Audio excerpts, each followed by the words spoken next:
French மனமும் தமிழ் பண்பாடும் சங்கமிக்கும் புதுச்சேரியின் வளர்ச்சிக்காக திட்டங்கள் பலவற்றை தீட்டி அதனை திறம்பட மக்கள் பயன்பாட்டுக்கு கொண்டு வந்து மாநிலத்தின் வளர்ச்சியே மக்களுக்கான வளர்ச்சி என்ற தொலைநோக்கு சிந்தனையுடன் செயல்பட்டு வரும் பிரதமர் திரு நரேந்திர மோடி அவர்கள் தலைமையிலான நமது மத்திய பாஜக அரசு பல்வேறு நலத்திட்டங்களை புதுவையில் அடுத்தடுத்து மேற்கொண்டு வருகிறது.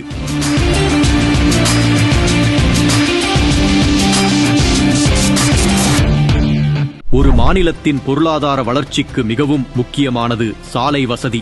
வாகன ஓட்டிகளின் பாதுகாப்பான மற்றும் விரைவான பயணத்திற்கு உத்தரவாதம் தரும் நமது மத்திய பாஜக அரசு இந்திரா காந்தி சதுக்கம் முதல் ராஜீவ் காந்தி சதுக்கம் வரை 436.18 கோடி ரூபாய் செலவில் சுமார் 3.877 கிலோமீட்டர் தொலைவுக்கு பல்வேறு சிறப்பம்சங்களுடன் மேம்பாலம் கட்டுவதற்கு 100% நிதி வழங்குகிறது.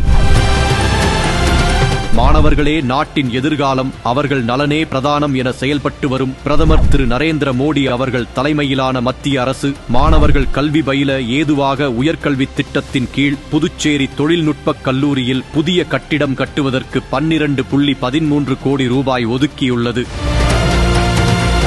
மக்களின் அடிப்படை தேவைகளில் மிகவும் முக்கியமான ஒன்றான குடிநீரை சுத்தமாகவும் சுகாதாரமாகவும் வழங்க நமது தேசிய ஜனநாயக கூட்டணி அரசு 2500 கோடி ரூபாய் செலவில் புதுச்சேரியில் புதிதாக கழிவுநீர் குழாய்கள் சுத்திகரிப்பு நிலையங்களை அமைக்கிறது. மக்கள் நலன் ஒன்றே குறிக்கோள் என்ற சீரிய சிந்தனையுடன் புதுச்சேரியின் அடிப்படை கட்டமைப்புகளை வலுப்படுத்தி அவர்களின் தேவையை முன்னரே அறிந்து செயல்படுத்தி வரும் பிரதமர் திரு நரேந்திர மோடி அவர்கள் தலைமையிலான தேசிய ஜனநாயக கூட்டணி அரசு புதுச்சேரியின் வளர்ச்சிக்காக அயராமல் பாடுபட்டு வருகிறது.